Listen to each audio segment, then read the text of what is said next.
안녕하십니까, 윤기만입니다. 오늘은 갈등공화국엔 미래가 없다 하는 주제로 말씀을 드릴까 합니다.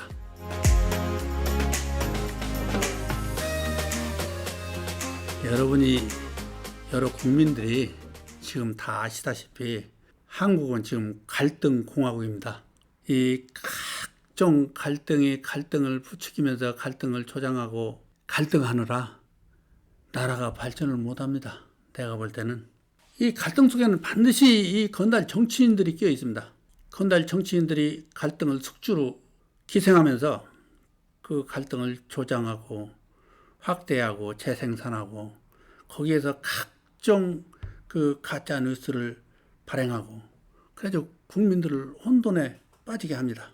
여러분들이 알고 있는 갈등만 해도 얼마입니까? 지금 가장 첨예하게 대립하고 있는 좌우 갈등, 진보 보수 갈등, 지역 갈등 이런 게 대별적에서 이제 큰 갈등들인데 이 조그만 나라에서 이 갈등이 지금 여러분들이 아시다시피 세계는요 온 국민이 일심동체가 돼서 최선을 다해도 세계에서 2일도 발동합니다.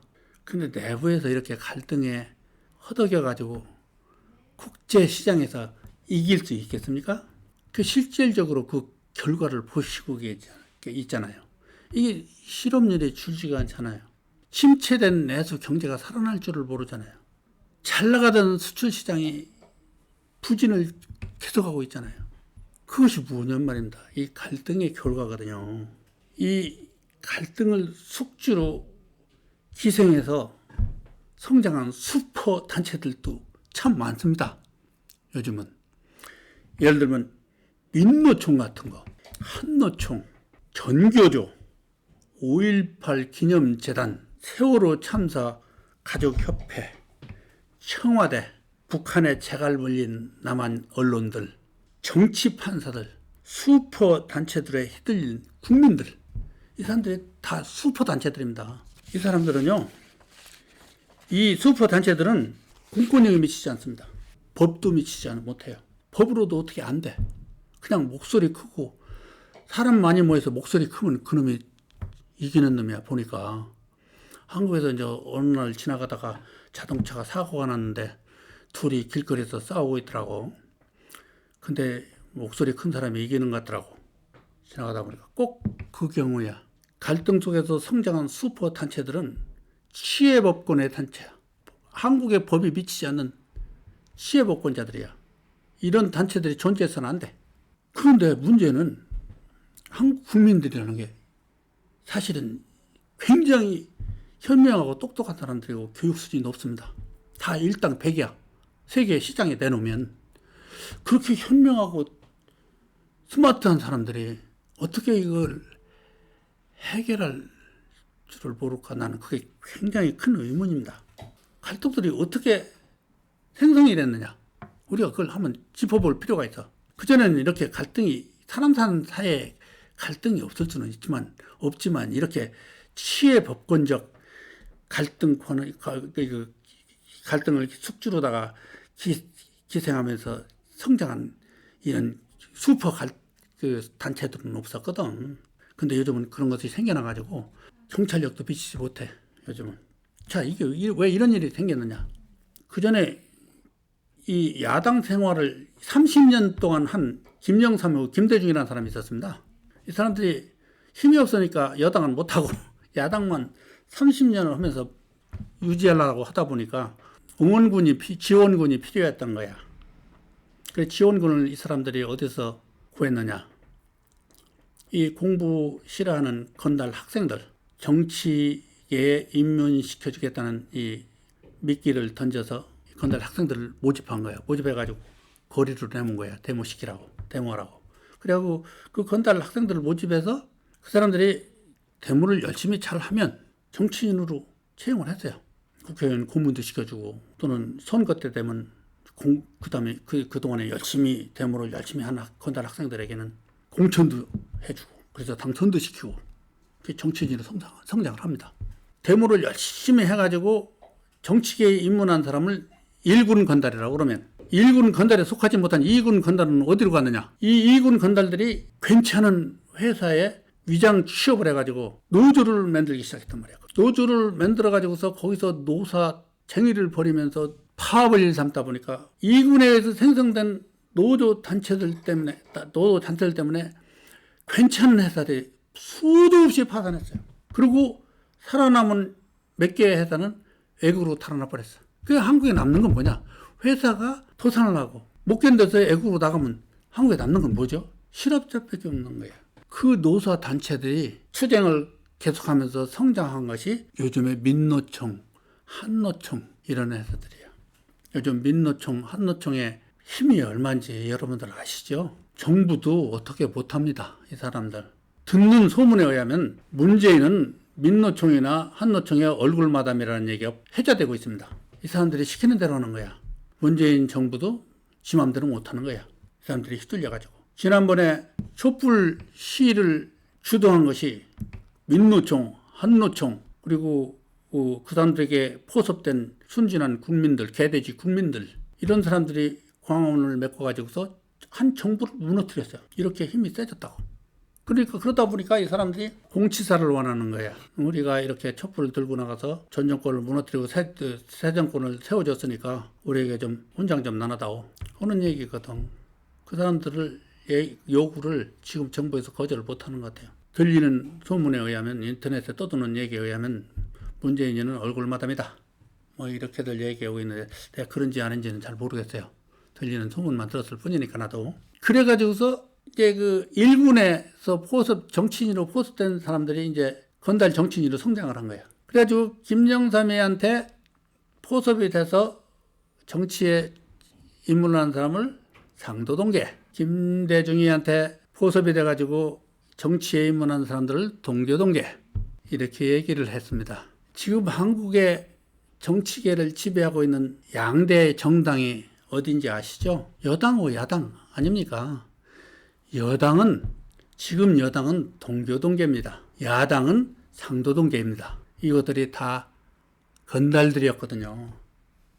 건달 학생이 건달 정치인으로 성장하는 것은 제대로 된 순이긴 합니다.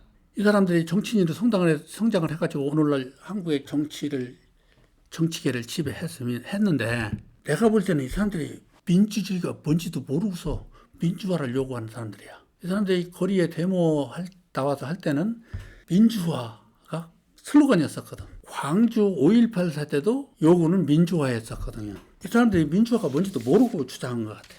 요즘 교육계를 지배하고 있는 건 전교조입니다. 이 전교조는 정치권에서도 어떻게 못하는 것 같더라고요. 법도 미치지도 않고 또 하나의 시의 법권 이 단체야. 이 전교조라는 것이 그때 당시에 김대중은 학생들대로 포섭을 해서 거리 데모 정치를 시작했고 한편으로는 호남 지역 갈등을 시작을 했어요. 김대중이 제일 처음으로. 자, 박정희가 영남 출신 대통령이었거든. 영남 출신 대통령이 호남을 홀대한다. 이래가지고서 호남의 지역 감정이 그때부터 생기기 시작했어요. 그런데 이제 박정희가 시대가 가고 전두환의 신군부 시대가 도래를 해가지고 전두환이라는 사람이 정권을 잡아서 기성 정치인들을 부정축제의 원흉들로 또 다 잡아 가둬놨단 말이야. 잡아서 구속시켜버렸어. 그러니까 김대중이가 자기 수하들에게 자기 구명 석방 데모 좀 해다오. 그래가지고 시작한 것이 5.18의 시작입니다. 김대중이 석방 데모했었어요. 석방 요구 데모. 그것이 이제 지역 감정으로 발전을 하면서 정치권들이 또 다시 유입이 되면서 확대돼 가지고서 이거 그 데모대들이 그 정부 무기고를 습격을 해가지고서 무장을 해서 이게 반란군이 돼버렸다고 하더라고. 그러니까 정부에서 이제 그 신군부에서 그걸 좌시할 수가 없으니까 아마 특전사를 소요를 진압한 모양이야. 그것이 5.18입니다. 세월호 참사하고 헝거리 유람선 참사하고 뭐가 다릅니까?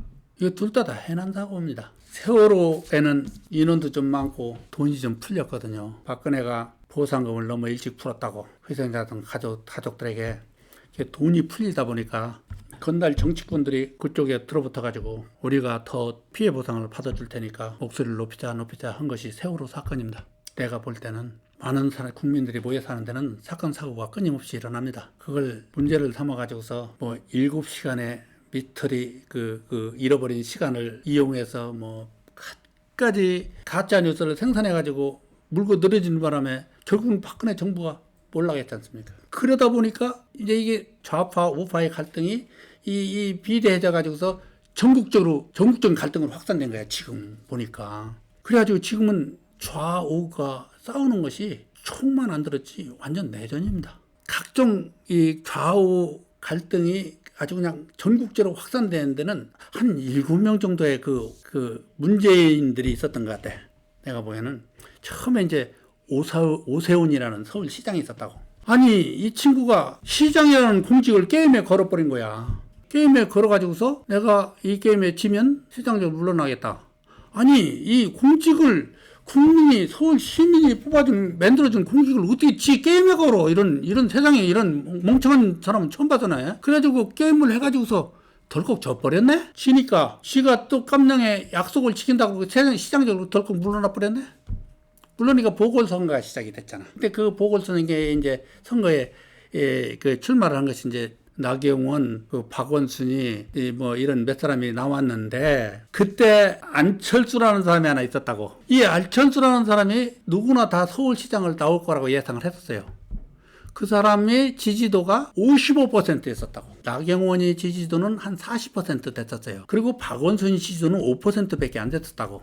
근데 이 사람이 나올 줄 아는데 안 나오고 5%의 박원순이를 지지한다고 이 지지 선언을 해버렸네. 그래서 40% 지지율 가진 나경원이가 떨어져 버린 거야. 낙선해 버린 거야. 그래서 박원순이라는 이 좌파 시장이 당선됨에 따라서 서울이 좌파 서울로 바뀌어버린 거예요. 모든 데모라든가 무슨 공적인 행사들이 다 좌파 위주로 행정이 바뀌어버리더라고. 그래가지고 광화문 광장을 개방하는 것도 좌파에게는 훨씬 더 쉽게 개방을 하는 것 같아. 그래가지고 거기로 사람들이 모이기 시작했어요. 그 좌파들이야, 봄이니까. 그래가지고 이제 그 뒤로 이제 이 서울 광장에 사람들이 막 좌파 사람들 모여서 데모를 하기 시작하니까 유승민이와 김무성이라는 사람이 국회의원이 있었다고.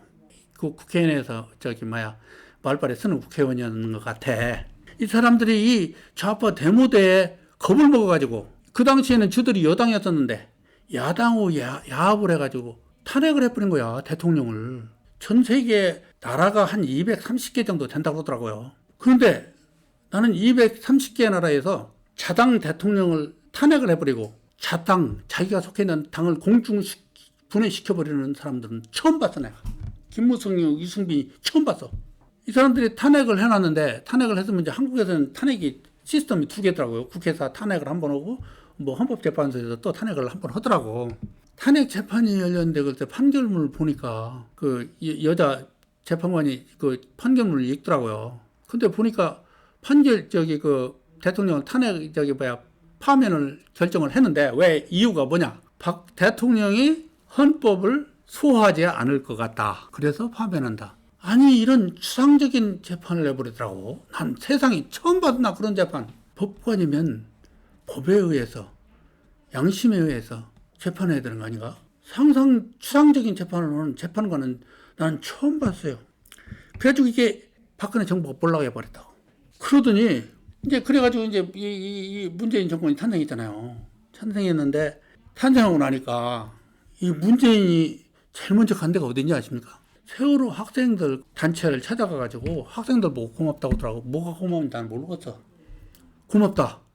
고맙습니다. 그러더라고. 근데 난 그게 왜 고마운지 모르겠어. 학생들이 죽어져서 고맙다는 얘기인지, 죽어져서 지가 대통령이 돼서 고맙다는, 나 그걸 모르겠어. 왜 고맙다고 그랬는지, 걔네들한테. 고마울 일이 없거든.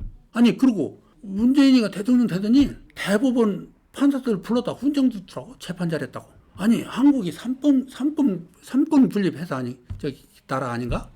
입법부, 행정부, 사법부 아닌가? 다 이 세 기관이 견제와 균형을 이루면서 나라를 유지하는 것이 민주주의고 삼권 분립 체제 민주주의 아닌가?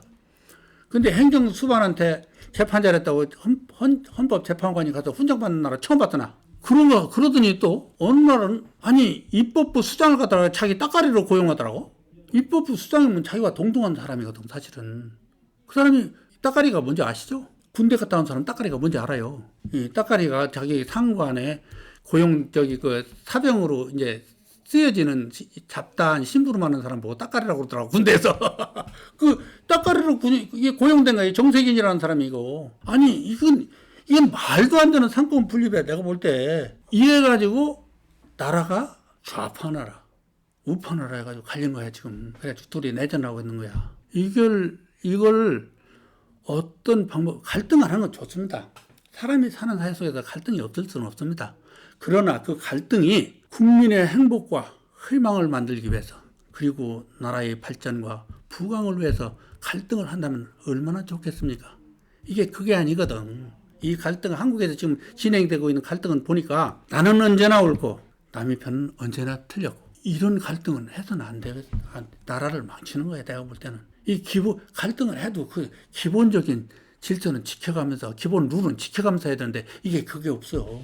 아니 생각해보세요. 지금 선거가 다가오고 있는데 지금 여당에서 지금 지난번에 울산 시장 선거하던 식으로 선거를 하면요 300명 다 여당에 당선됩니다. 야당 한 명도 당선 못해요.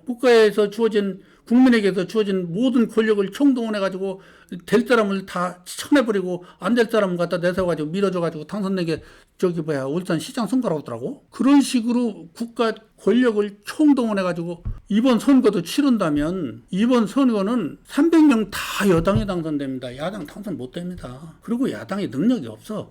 내가 볼 때는. 그런데 이런 갈등을 해소를 하고서 제대로 된 나라를 만들어야 되는데 이 건달 정치군 속에서는 그런 사람이 없는 것 같아요. 지금도 아무도 아이디어를 내는 사람도 없고 대책을 내놓는 사람도 없고 상의 여는 사람도 없어요.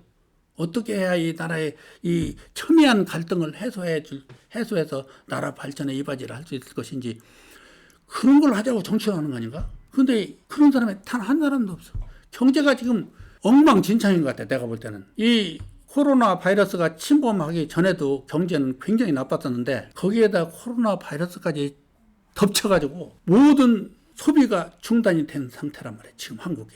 그리고 전 세계에서 고립된 상태란 말이에요. 이거 해결하기 쉽지 않아요. 내가 볼 때는 아주 유능한 분이 전 국민이 머리를 맞대고 고민을 해도 이거 해결하기 쉽지 않은데 이 갈등만 해가지고 이게 되겠습니까? 나라가? 지금 할 수 있는 것은요. 우리가 해야 되는 것은 첫 번째가 정치개혁입니다. 정치개혁을 해서 하려면 어떻게 해야 되느냐. 이 건달 양아치들 다 걸러내야 돼. 첫 번째가 국방 의무를 하지 않은 사람은 절대로 정치인을 시켜서는 안 돼. 의무는 없고 어디 권리받냐고. 이 말도 안 되는 개 같은 경우지. 이 전과자는 정치인을 하면 안 돼. 전과자란 그 당시에 실정법을 어겼다는 얘기거든. 전과자가 됐다는 얘기는. 실정법을 어겼다는 얘기는 그 당시에 그 사람의 도덕적, 사회적 윤리 기준이 낮다는 얘기야. 다른 얘기 없어요. 그런 사람이 사회를 인도하기 위해서 정치인이 된다는 것은 있을 수 없는 얘기야. 그런 사람들 조금 정치적 역량이 부족하더라도 사회적 윤리 기준이 높고 항상 법을 잘 지키고 국민의 의무를 다하는 사람이 나라를 이끌어야 발전하지. 안 그러면 한국의 정치 시장은 아프리카 수준을 벗어나지 못한다고. 영원히 더 퇴보하면 했지 여기서 절대로 발전 못해요. 내가 볼 때는 이 갈등을 해소하지 못하면 이 나라는 무너지고 합니다. 이 국민 누구나가 다 잘 먹고 잘 살기 위해서 불철주야 노력을 하는데 자꾸 그 노력에 반해서 나라가 무너지면 안 되지 않습니까? 그리고 무너진 나라를 우리 자식들에게 물려주면 안 되지 않습니까? 우리 분발합시다. 감사합니다.